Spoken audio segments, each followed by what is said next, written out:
тази вечер е една специална вечер, защото всички ние с вас ще видим нагледно и наживо как се сбъдват мечти.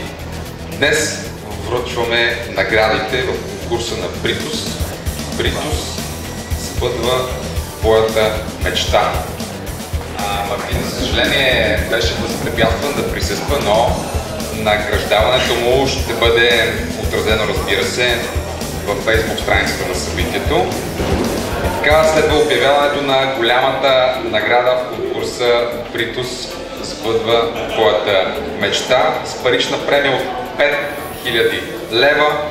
Всъщност Бритус предоставя възможността на един мечтател да осъществи мечтата си. Журито вече гласува, произнесе се за големия победител. Тази вечер наградата ще връчи Габриела Попова, изпълнителен директор на Бритус. Гледайте! Весела Жекова.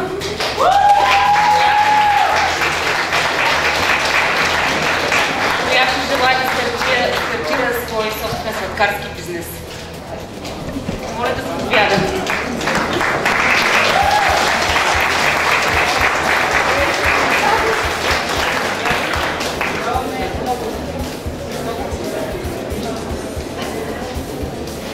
Благодаря за наградата сърдечно, защото това, че някой вярва в теб и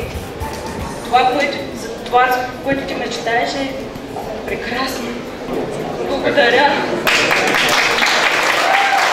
Това е тази вечер се сбъдват мечти. Прекрасните девойки отдясно, например, имат забъдната мечта да са облечени в роклите на заедно Николай Божилов. Моя мечта също ще се сбъдне на тази сцена. На моят рожден ден ще свири любимата ми група. Става